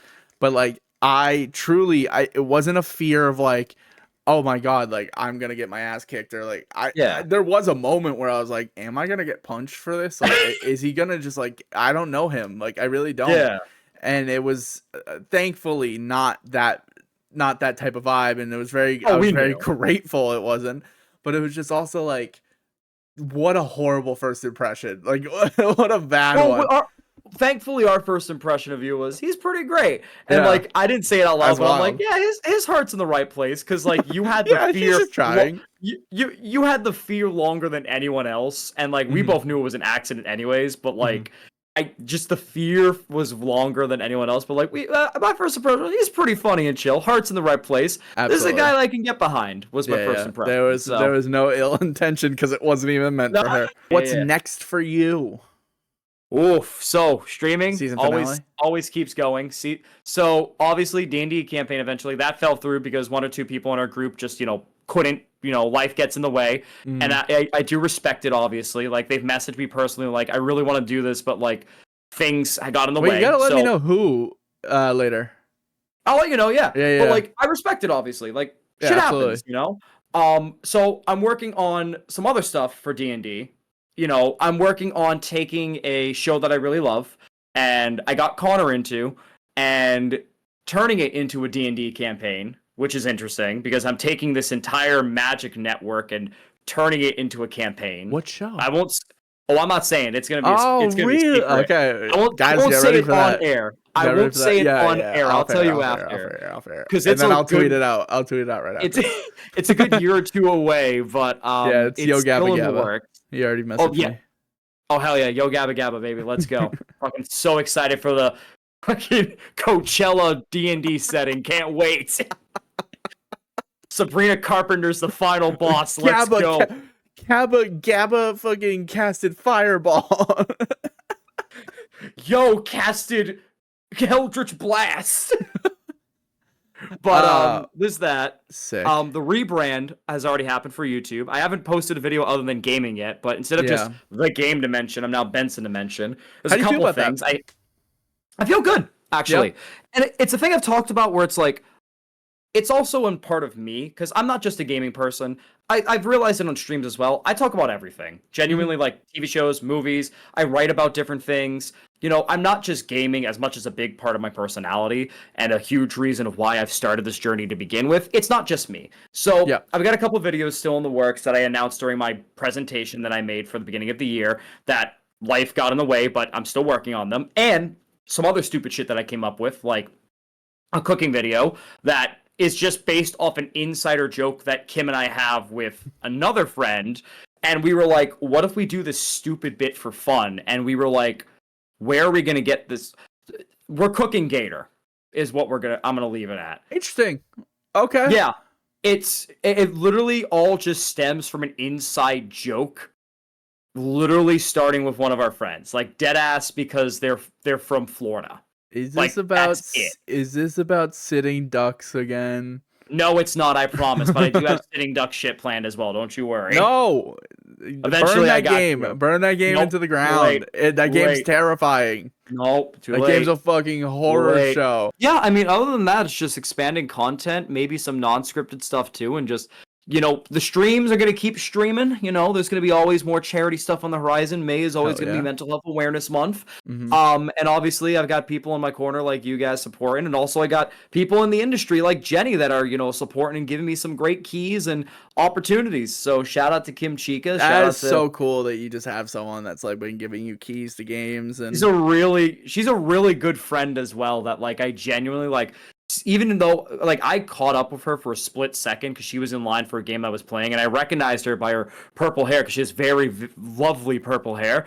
And I remember being like, "Hey," and we like hugged and talked for a minute, and then it was her turn in line for the demo, and that was it. And then we were talking when I rated her after Wholesome Games recently. But you know, it's just, you know, the stream's gonna keep streaming. There's gonna be all sort of new chatting and weird bullshit I'm coming up with that I won't wrap up yet. But the videos are going to expand past gaming, which is exciting. It's going to be a lot That's of like super the same exciting. format for reviewing talks, you know what I mean? But Yeah. as movies and TV shows, but there's some off the cuff stuff I'm planning as well. So it's just going to be a great time. You know, it's about expanding and experimenting and keeping myself fresh while also doing stuff behind the scenes with you guys and helping you guys with your content. And also shout out to the film studio I'm judging again. I have another film festival I'm judging for this summer. Yeah, right. That's so cool. I got invited back. Like, I think there was 18 short films already last I saw, and the judging goes until August. That's awesome. That's a lot of good up next stuff. I'm excited to see all that. Great stuff, you know? I always love a good Benson yap. You know, Everyone does. I really do have an ongoing bit, and I have a couple clips. I need to start like actually combining them together. And there's always a clip of like me going, if I tune into Benson's stream right now, I guarantee you he's full cam and he's talking to chat and he's full on in a deep conversation about something. And then I'll go into it. You'll be full cam. You've done it twice already, yeah. Yeah. Deep conversation, just intimately talking about something, and it's always something really funny too. It's so funny. It's a great time. Honestly, if is. you guys aren't watching Benson's content, watch Benson's content. Oh, Final thing, because it's been 2 hours of a wonderful podcast. I'm Yes, it very is. grateful for this conversation, Yeah, because this is it's been exactly fun. how I wanted it to go. And Good. I'm probably gonna end up doing two-parter, so I will probably do like a little Hell yeah. caveat video afterwards to be like, hey, like just a heads up, this is gonna be segmented into two pieces, whatever. But it kind of is how it goes, or maybe it's in one full piece and I just said fuck it and just upload it. I might, I honestly might. This seems worth it, but I will leave on this one, and this is a important one because I'm gonna ask every guest this question. I'm gonna lean in for this one.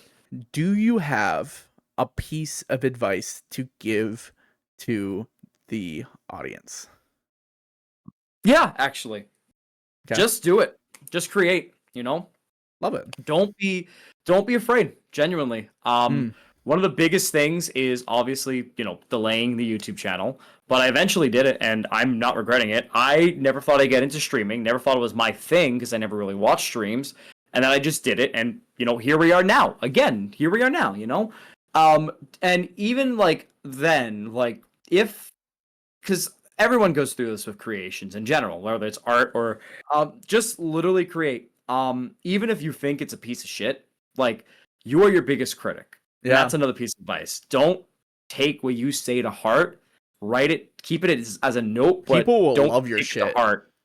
Yeah, people will. You're gonna find your niche, as we've talked about before. There is a niche out there. It's all about honing your craft. Even if it's not perfect, people are gonna like the ideas you present, as long as you present them authentically as you. The minute you start addicting to numbers, the minute you start catering to something that isn't you, is where you're gonna lose people, and that's the underbelly of the content right creation now. Yeah, it's the underside of the belly that's being shown with content creation now, and the shift with faster content. Who's really them? But as long as you are doing what you want to do, and as long as you create to how you want to create, and nothing stops you for anything, it's gonna be worth it. So create that 10-minute video, create that hour-long video talking about Mario in paper form and use math, stream funny in games, do what you want to do. As long as you're enjoying it, the people are gonna come as soon as possible. Well, don't stream fighting games because that's my niche, and I think He's copyrighted. Okay, copyrighted that one. No, There's a I'm joking. I'm patent joking. There's a patent pending. It's being printed actually, right now. I've never been mad. The only thing that necessarily will get me angry is when people do it to like one up another content creator by doing it at the same time as that content creator. You know what I mean? Like, you do a marathon and then someone else that's in the same space also does a marathon. I'm like, all right, that's a little, that's a little, that's a little too close to, like, you could do the same genre, obviously never gatekeeping a genre. Of course, awesome to do fighting game, awesome to do monkey ball, like all these games that I play, very small communities. And it's like, that would be great if more people started putting eyes to those communities, because that means that there's a chance that those eyes can end up over in my direction or just another streamer in general. However, there is a level to it where it's like, at some point you got to yoink, and then you got to be able to fucking twist it into your own thing. I'm stealing that straight from Ludwig, but that's yoink and twist is the specialty of, like, literally take it, add a twist to it, produce it sometime, something else, like do it at a different time. Like, don't try and overlap people, because it just comes off as like you're just like you're stealing people's shit, and like, that's a little whack. But yeah, I love that message. Yeah, I wish I would have started streaming way sooner, but obviously I was younger and more insecure and going through a whole lot, so I was like, it probably isn't a good time to stream. I didn't even have a good setup, and when I first started, I still didn't have a good setup. I wouldn't even say right now is like the best setup. So it's like there's levels to it. You got to just keep going, and eventually you'll hit something. If it's pay dirt or a wall, you'll find a way. So life finds it. Life finds a way for those. Yeah. First ever guest. We'll end that chapter here. Anything you want to plug or give a shout out to? Yeah, I mean, just the usual. Benson Dimension on YouTube, Twitch, Threads, Blue Sky, wherever you can find me. There's links to the other links. Blue Sky? Every once in a while. Well, I don't really use social media in general. I know you don't.